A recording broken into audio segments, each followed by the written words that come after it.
All right, so let's get this kicked off. So this is the kickoff video for the Constellation Metagraph Hackathon.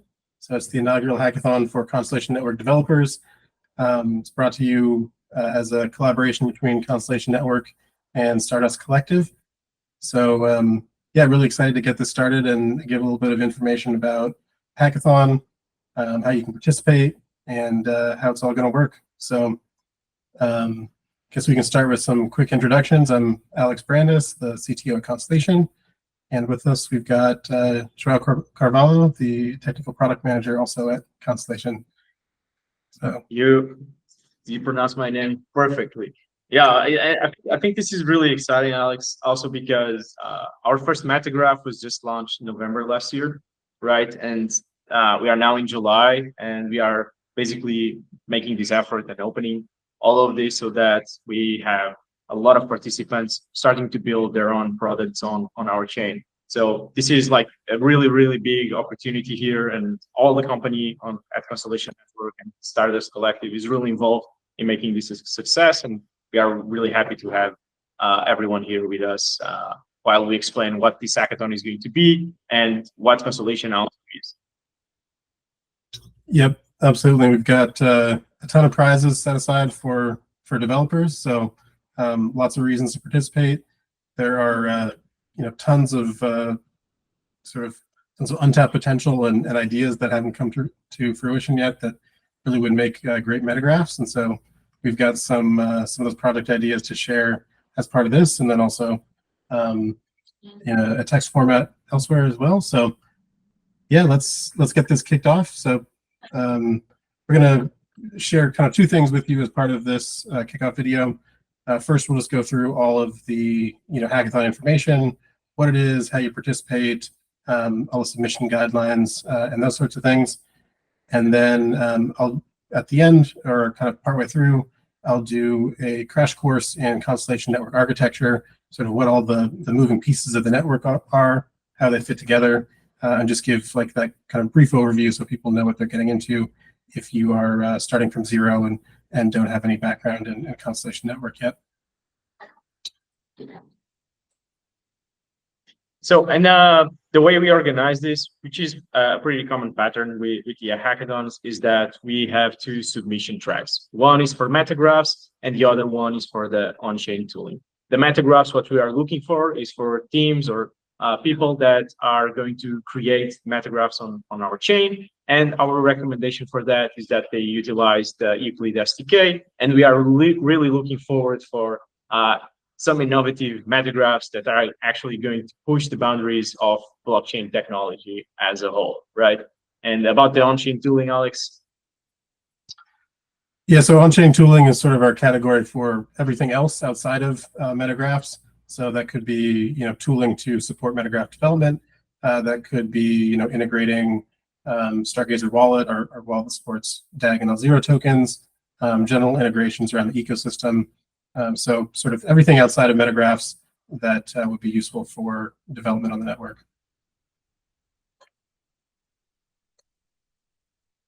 And prizes. So we were able to get you guys $100,000 in prizes, which is I think an amazing prize here for the hackathon. And these are going to be split in categories. So we're going to have 5 grand prizes for the Metagraph track. We are going to have 3 grand prizes for the on-chain tooling track, then 5 honorable mentions, and then we created these 8 special awards that even people or projects that won the grand prize, they can also accumulate these awards. And what we wanted to do with these awards, it's basically to guide you and all the participants on what we are exactly looking for in terms of impact or in terms of the creations that you guys are going to be making. So we have special awards for greatest ecosystem impact, the most creative use case, greatest token utility, social good award, best use of data, best cross-chain implementation, and also a special DGen award.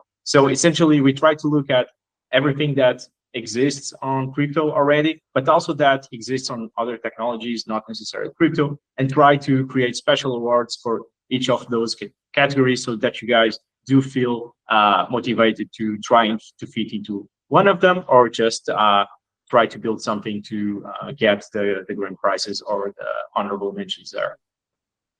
Yep. So we've got some big prizes. Metagraph development first place. That's $25,000 US. Of course, all these are delivered in tag equivalent. And then we've also got a lot of these prizes to spread around as well. So hopefully a little bit of something for everybody to participate.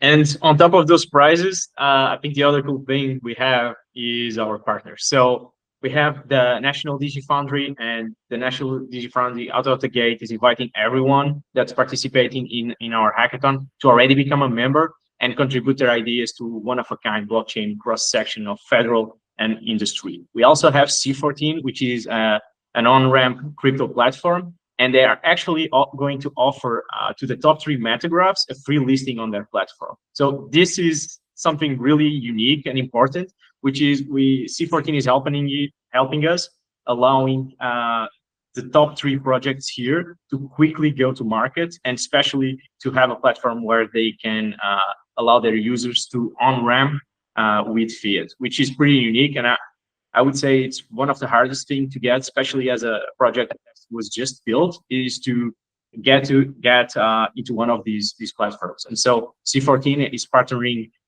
for this hackathon with us, but also with the Constellation ecosystem, and they support all L0 tokens from Metagraphs. And so the top 3 Metagraph projects here will receive a free listing. Then we have Panasonic. I don't think we need to do any introductions here. Panasonic will be examining the teams that are building projects, and of course they are more focused on looking at projects that align with Panasonic's products and services. We also have Simba. Simba is basically partnering with us. We have been working for them for a long time already, and what they are looking for here is to allow you guys to use the Simba chain's blockchain capabilities, having access to their platform, and to build in a way where basically you are enhancing your Metagraph with the Simba technology. And then finally, we have IBM, and IBM is offering $18,000 in IBM Cloud Infrastructure credits for all participants and teams that they can use how they see fit. So essentially, we got these amazing partners out of the gate, and all of them are offering, I think, pretty unique features, or we can call it small prizes already for everyone that's participating here. And I do think on top of the amazing prize pool that we have for the projects, we are already even giving more to our partners here. You know, these are the criteria that the judges will be evaluating projects on. We're going to have a panel of judges that will be kind of split between some core team members from Constellation, members of Stardust Collective, and then judges that come from the sponsors as well. So they're going to be looking at these 5 different categories for all the projects. So this applies to both tracks, both Metagraphs and tooling. So the first is technical difficulty. Is it difficult? Did you do something impressive with what you built? And then the implementation. Is it actually built well? Is this quality software development and something that will make a good stable tooling once it's beyond the hackathon and in the real world. Second is technical readiness. So if your project is has really grand ambitions, but you've only barely kind of started building it, there's just a tiny bit done, it's not very ready. Ones that are closer to being complete products or projects that could potentially launch beyond the hackathon on one of our test nets or to mainnet, those projects will be judged as being more technically ready. Third is impact on the ecosystem. So for this, we're looking for metagraphs or tooling that are really going to benefit the network as a whole, give something back to the network, or really propel Constellation Network forward for in general. So lots of ways to do that, but each project will be evaluated based on that criteria. Fourth is novelty and innovation. So is this something new? Is it innovative? Is this a really interesting idea that's done for the first time, or are you just kind of copying something from another ecosystem? Something can be copied from another ecosystem and not be new, but still be really impactful. So that's why we have the different criteria and kind of you'll get a score on across all of them. Fifth is product market fit and user experience. So this is a little bit takes into account design and how it feels to use the product. So if there's a front end for it, is that something that people are going to want to use and integrate into their workflows?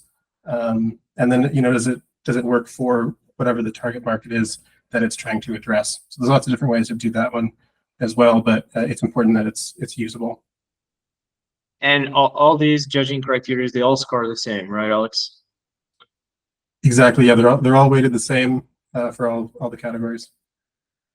I think what's also cool, if judging criteria, you can call them cool, but what is nice is that at the end of the day, any project, if it tries to go live or to go into market, they are going to be evaluated in these same parameters, right? Of course, you can make a simple product, but the implementation needs to be good. It needs to be ready. It needs to make some kind of impact, especially when we're talking about Web3 and crypto. And then I think the product market fit and user experience needs to be right there, really spot on, so that users really can use it and want to use it. So it's basically creating a project for the real world also. Yep, absolutely. Yeah, none of these categories are crazy or just hackathon related, but is this a usable product and a project that's really going to get people using it and excited?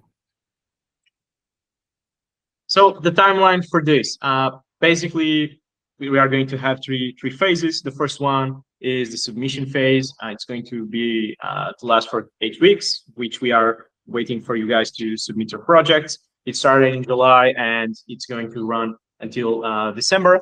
And then we'll have a 1 week judging phase during September. And finally, by the end of that month, we are going to be announcing the winners for each of the categories and the prizes that we mentioned on the other slide. Yep. So, you got eight core weeks to really build the projects.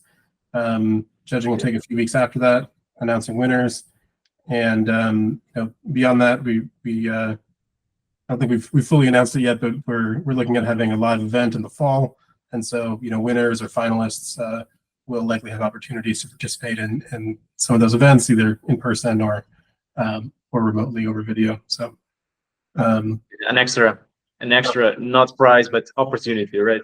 Yeah, kind of all culminating in the fall there.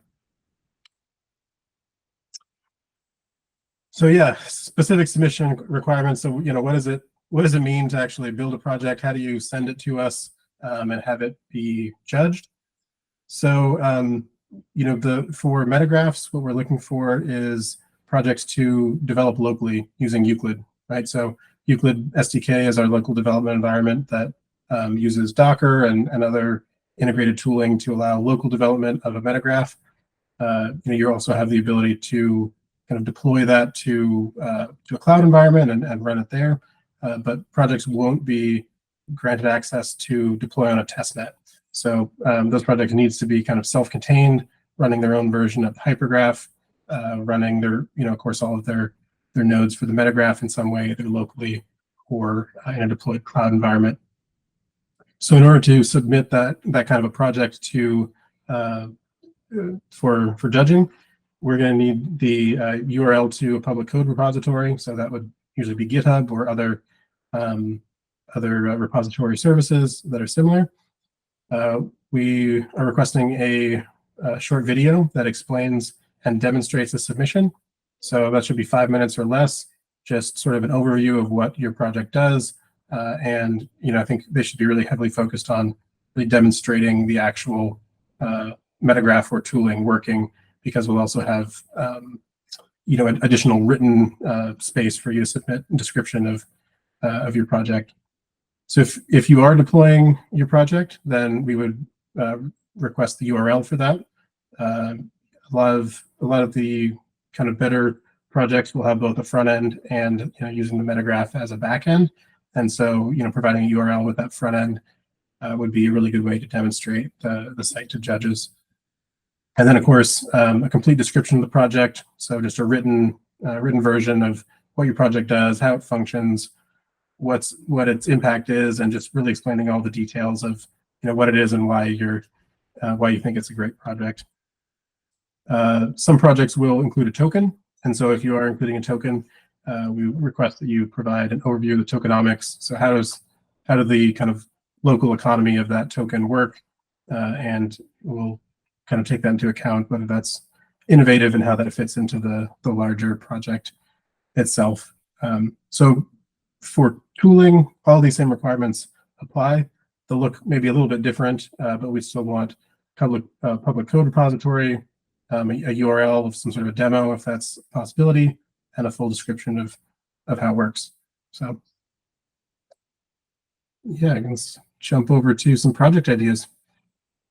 Yeah, and if you go to our Hackathon website on the resource tab, you'll see a list of project ideas. And these are basically a list of things that we want you guys to use as inspiration, either because you don't have any idea of what you want to build now, or even if you already have an idea, you can take a look at this list and maybe you'll find something that you can integrate on your current idea. So we have suggestions for the Metagraph track, also for the tooling. On the Metagraph track, you'll find ideas from DeFi or lending protocols with stable coins. You'll see IoT, gaming, social token, cross-chain interactions, AI predictions. So we try to take a look at what other ecosystems have and try to put a list of ideas that we know that can be built on the Constellation Network.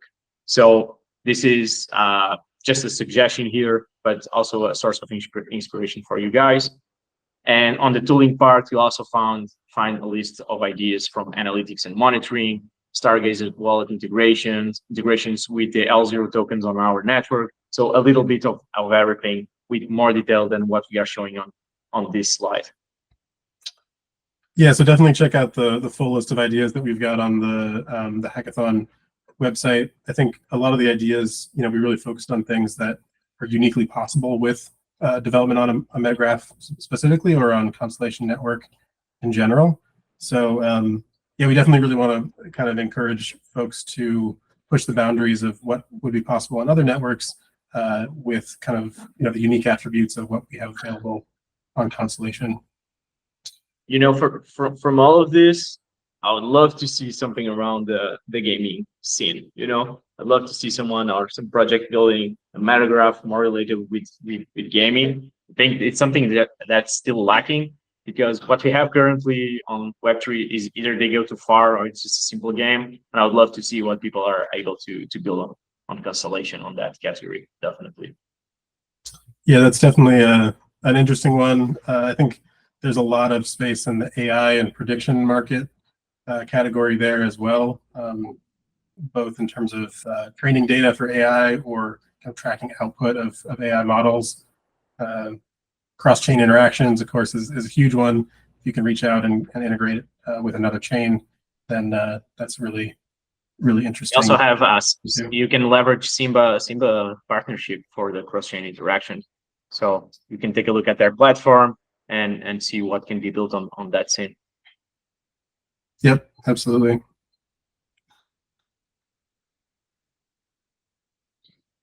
So getting started, what do we recommend? First of all, you need to join our Discord. Okay, we have a special section for the hackathon. A big part of our team at Constellation is going to be there, helping you guys on any questions that you have, or even tackling some of the issues you might find while developing your metagraphs or your tooling. So that's definitely the place to be. There's also on Discord, we are going to put announcements. They'll go into your emails that you sign up at DevPost, but Discord is probably the place to be in terms of getting information and getting help. The other thing, of course, that we do recommend, as per any hackathon, is take a look at our docs. So we did an overall on basically everything that we have in terms of documentation to make sure that it's ready to help you guys build any of the ideas, suggestions that we have on both of our tracks. And then to really start it, we do recommend that you install the Euclid SDK. We'll talk about it a little bit more in future conversations also. And then you will also recommend that you explore existing tooling and download our Stargazer wallet, which is our native wallet for the Constellation Network ecosystem. And then all these resources, you'll find them on Discord, on our Hackathon website. Everything is there. Even what we are talking about in this presentation, everything is there with more detail. So I do think it's worth to take a read there, and always have the website maybe on your bookmarks so that you can make sure to revisit everything when you need. The website for the Euclid's SDK. And once again, take a look at our docs. I think they are in a very nice place where you'll be able to do most of the things we want you guys to achieve. Yep, and you know, even for the 2 tracks, you might say, okay, I want to work on some tools. I probably don't need to install Euclid SDK because I don't plan to do Metagraph development, or you know, I don't want to explore tooling because I'm going to work on Metagraph. You know, we really recommend that you do both. You can install Euclid, spin up a local Metagraph. There's functioning examples that you can install just from the command line without having to do any custom development. So we'll really give you an idea of how to interact with Metagraphs, how to you know, build out tooling that will support them. And the same thing with exploring tooling in the ecosystem. It's just good to know what's out there and what you can interact with if you're doing Metagraph development. So recommend people kind of explore all the options and then start zeroing in on a particular track. I want to give an overview of the network, give viewers a little bit of an understanding of the architecture of Constellation, what the different functional pieces of the network are, and how they fit together, and can be used in interesting ways to create the kind of project that you want, that might advance your business or otherwise personal goals with the project. So for anyone who's already familiar with Constellation, this will likely, a lot of this will be review.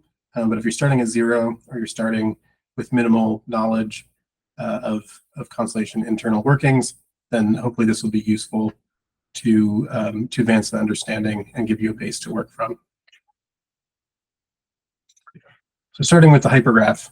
So the hypergraph is the distributed consensus layer that underlies Constellation's network. So this is essentially the base network itself, what everything else is built on. It's responsible for validation of data flowing through the network, and in a lot of cases, revalidation of data that's already been validated at other layers. It's responsible for reaching consensus through the 250 plus globally distributed nodes that make up the network. And so its overall responsibility ends up being security, decentralization, consensus, and with all that, defining the final snapshot chain that makes up the shared state of the network. The hypergraph supports all the other layers of a network built on top of it, and it hosts DAG, which is the native currency of the network. DAG is powered through the DAG L1 layer, and this is a special case L1 layer that submits data to the hypergraph. And you know, the architecture of this layer is sort of given away by the name of the currency, but it's a directed acyclic graph architecture, which has a number of interesting attributes. But for the purposes of this conversation, you know, the kind of primary interesting attribute that we can make use of, and this holds for not just DAG L1 layer, but the other L1 layers that are present on metagraphs as well, is that these graph-based layers are able to run rounds of consensus in parallel. So that means that as we scale those layers horizontally, we're adding more nodes to those layers, it's able to process more data in parallel and increase the throughput that's handled by the network. So these are great layers for scaling efficiently that feed into the hypergraph, and the hypergraph forms a linear chain of snapshots that forms a stable base state for all the other components of the network.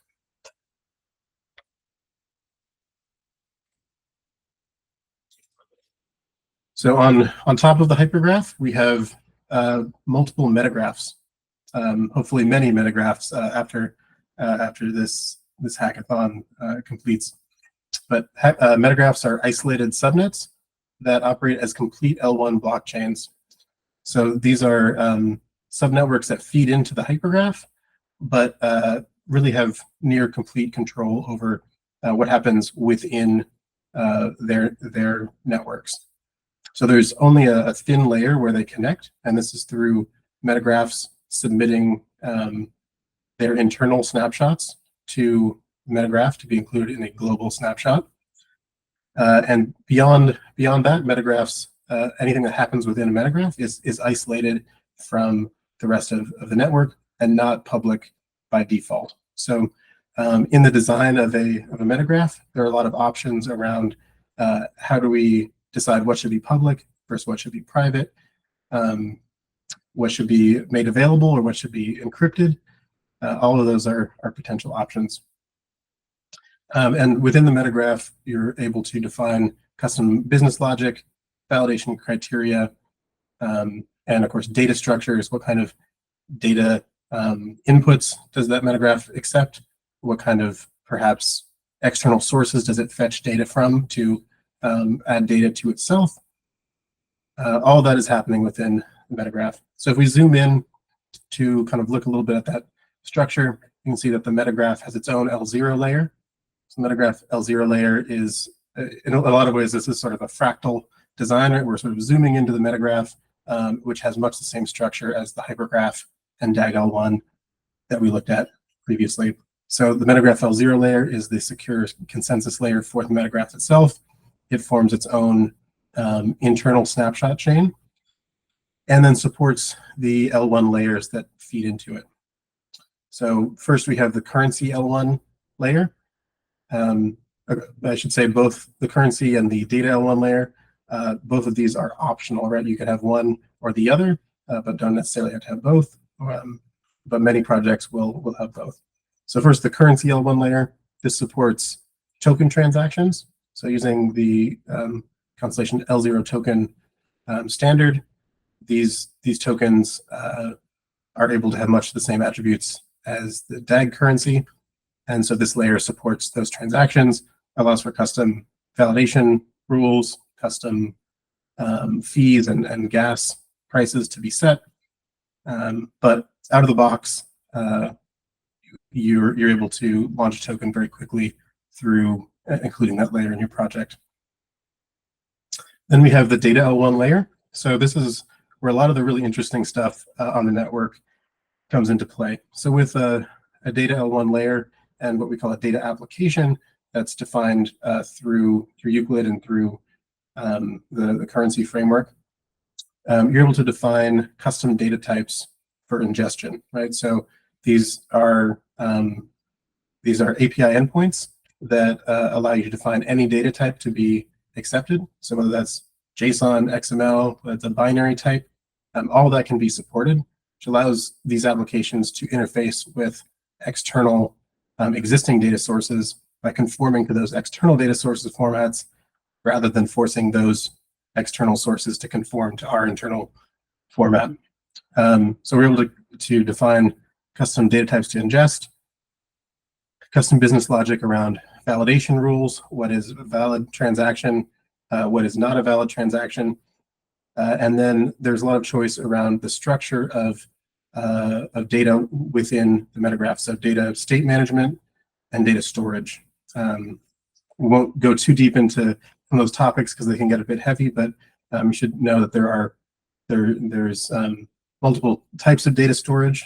One of those would be the state that's stored on chain or within the snapshot, and then external data stores or calculated data stores that are available within the Metagraph as well. So there's a lot of options there around how that data is stored, which allows these constructs to be really flexible and allow a lot of interesting applications. So just a quick primer on network fees, how those are charged, what that looks like. For a hackathon project, you're not going to be charged any fees. Everything will be free or using test tokens. But it is important to understand how fees are charged on the network and to kind of optimize, think about how you want to build your project. So the only place that significant fees are charged on the network is at the point of a Metagraph submitting its internal Metagraph snapshot to the hypergraph to be included in a global snapshot. So those snapshot fees are charged based on the size of the snapshot, so the size of the data being sent, and the computational cost of validating that data. And so, if you think about the reasonings for this, there are real costs associated with storage of data. So if you say, hey, hypergraph, I want you to store this Metagraph snapshot data essentially indefinitely forever as part of the chain, well, that has a cost.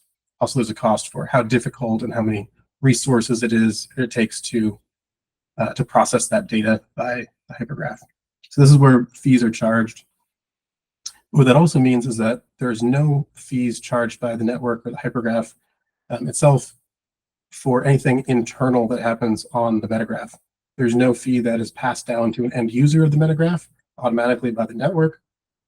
All of that can be defined within this Metagraph project. And so there are constructs around charging fees to users, specifically within the currency, the token currency of the Metagraph. But none of those are required. So this means that the Metagraph is able to have a feeless network, charge no fees to users, or they're able to subsidize their snapshot fees by charging, passing some of that fee onto their user base. But they have kind of complete control there. So quick look here at scaling and deployment. I guess again for hackathon projects, there won't be a lot of need to deploy these. The project should be built locally using Euclid SDK, but these are the options and sort of how you would think about growing your network from a local project to a production deployed one. So these architectural layers that we've been talking about are really akin to microservices.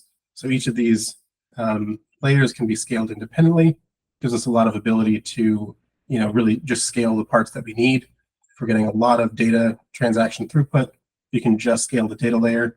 Maybe we're not getting as many currency transactions, and we can leave that as a smaller layer.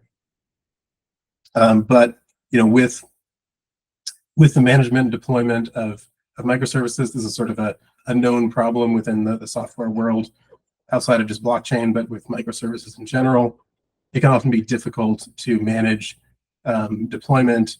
You have a lot of moving pieces, a lot of satellite services that are out there that need to be monitored and watched. And so we spent a good amount of time thinking about that, creating tools to make that an easier process for developers.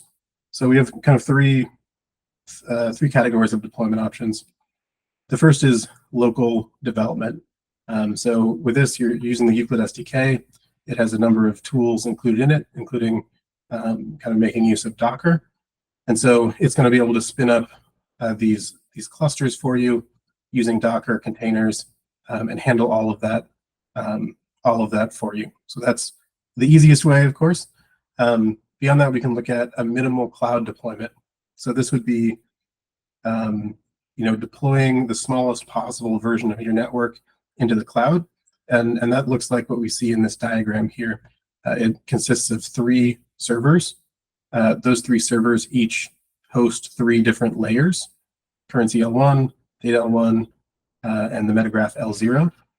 And those 3 layers are operating as if they're independent on that server. They're communicating over different ports and using API endpoints. But because they're deployed just to 3 server instances, they're fairly easy to manage. And we have tools through Euclid and the Hydra CLI tool that help with deployment of this particular architecture and the management and monitoring of it. Beyond this minimal deployment, we can get into custom cloud deployments, which would be sort of breaking off any of these different layers into their own network and scaling it as needed. So maybe you're looking at dozens of data L1 nodes, or maybe you have a lower traffic Metagraph and you don't need to expand beyond this minimal deployment. So these are some of the options to kind of think about. And then it's with some of this we can forget the bigger picture. The bigger picture is sort of who's running these nodes. Like once we create this Metagraph and deploy this network, who's running the nodes? And there are different options there. You know, the project team could decide to run all of the nodes, sort of a centralized Metagraph that has that kind of control. Or probably the more common option would be that there would be some of these layers that are controlled or contributed to through community node operators. So if you really want to have a decentralized network with enhanced security, you could scale out your L0 layer with community nodes. Your project can decide how many of those individual distributed node operators make sense, and then you would manage that group. So usually you would need to provide some sort of an incentive back to that group to run hardware and software for you, and that can be done through a token. And there are easy ways to mint tokens to that group of node operators that participate in consensus or the other L1 activities. Or you could create your own model and contribute to them in some other way through direct payment or other benefits, but whatever you can come up with. So we're going to take a just very, very quick look at some of the top and most important ecosystem tooling options that we have currently. There are many more than this, but these are kind of the essentials to really get started. The first is Stargazer Wallet. So Stargazer Wallet is our Web3 wallet for supporting DAG, supports Metagraph L0 tokens, and then also supports Ethereum and 3 or 4 other EVM networks as well. So you can use this as a normal wallet if you're doing a lot of your interaction with Ethereum-based services, which I know a lot of the market is, but also it's supporting DAG. And I think the biggest, most important thing for this kind of development is that Stargazer Wallet supports arbitrary data signing for Metagraph custom data types. So if you want to have a wallet that signs data types and submits it in a secure way to your Metagraph, Stargazer Wallet has tools to do that, and is a really great choice. Next, we have the DAG Explorer. So the DAG Explorer is our version of a block explorer. And so you can see that at dagexplorer.com, the deployed version. But we also have the open source the application that powers it available. So maybe you're looking at tooling around visualization and block, looking at blocks and transactions and exploring. That would be a good place to start, is take a look at that repo. And then, of course, we have the Euclid SDK. This is going to be your base for local development of metagraphs. It has a ton of tools that really make it kind of the only choice if you're developing metagraphs. This is really going to be a complete tool set for you. So you're able to spin up local versions of the hypergraph of your Metagraph project, make changes, rebuild, and see those changes built and usable right away. It also has monitoring tooling available, so it can look at your deployed Metagraph, determine if there's any sort of issues with the health of different nodes, and helps with remote deployment as well. So a lot of tools there. Highly recommend you check out what it has to offer. Yeah, and so that kind of concludes our overview of the network.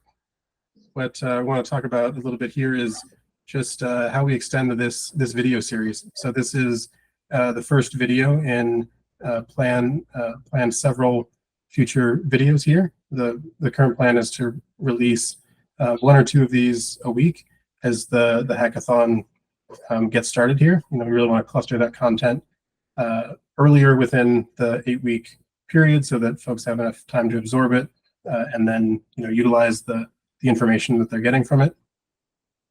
So next up, we've got a video on environment setup, intro to the Euclid SDK, the tooling available. So it's going to show you how do you get Euclid installed, how do you start using it and exploring the different tools that are available to you. After that, we'll have kind of a 2-part video on Metagraph development. So one part of that will be going over all of the core concepts, really focusing especially on the data applications and state management, how you can start thinking about working with the internals of a Metagraph. And then design patterns. So that's looking at, what are going to be successful ways to utilize Metagraphs to interact with other external services, security concerns, gotchas in terms of how you might set your project up that might be less successful. We'll be able to point some of those out and get people on a hopefully a good path.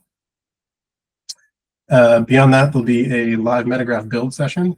So I think it'll be semi-live, maybe not fully live, but the idea will be we'll have one of the core developers sit down, start from a from scratch project with Euclid and begin creating a Metagraph, going through some of the process of sort of how you think about the data you're going to be ingesting and how you think about some of the different options and hooks that are available. So I think that one's going to be really useful, kind of a hands-on practical guide to Metagraph development.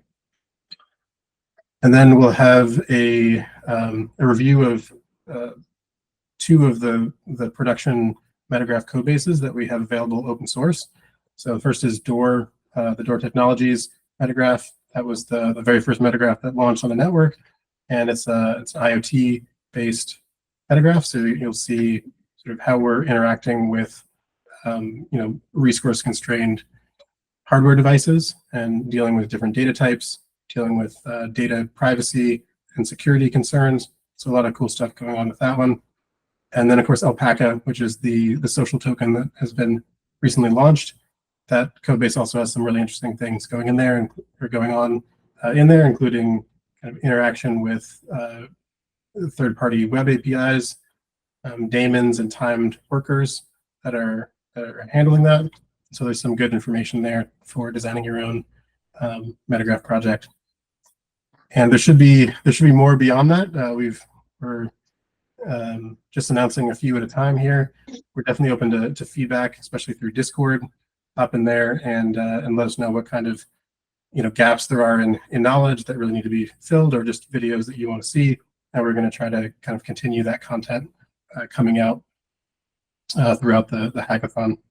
So it should be an exciting time. We haven't had a lot of this style of video available, and I think it should really help people kind of get a quick start and jumping on the project. I would say that if any of you is looking at the categories of social tokens, maybe even the degen one, this Alpaca demo, I think it will be really important. And you can already see the code from Door and Alpaca and these examples on GitHub. They're open source, they're all available. So you don't need to wait for these sessions to start taking a look at this and trying things out. Again, I'm going to say, take a look at our hackathon website where all the information is, and take a look at our docs. So you can come to these sessions already ready or with a lot of questions. So it will even be more useful. Kind of what the college professor says, right? Come to my classes, but try it out and read stuff before you come here. So I think I would suggest that, not as aggressively as a college professor, but more as a recommendation here. Yep, absolutely. And I know we've said this a few times, but Discord will really be the place to, learn about this new content that's coming out, ask questions, sort of get information, share with others what's going on. So definitely hop in over there. We'll also have email updates that are going out as these videos become available as well.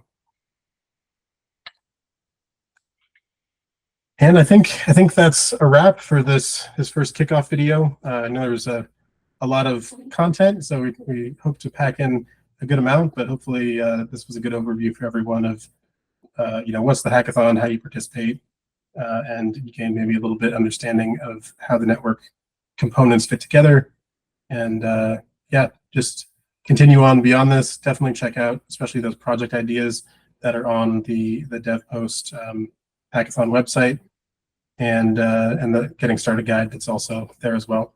Man, I'm really excited this, and I think there's another thing just before we wrap up. Another important piece of our network, which is the community. So I think you guys will see that when you start building, and especially if you build in a more public way, you'll have a lot of interaction from our community.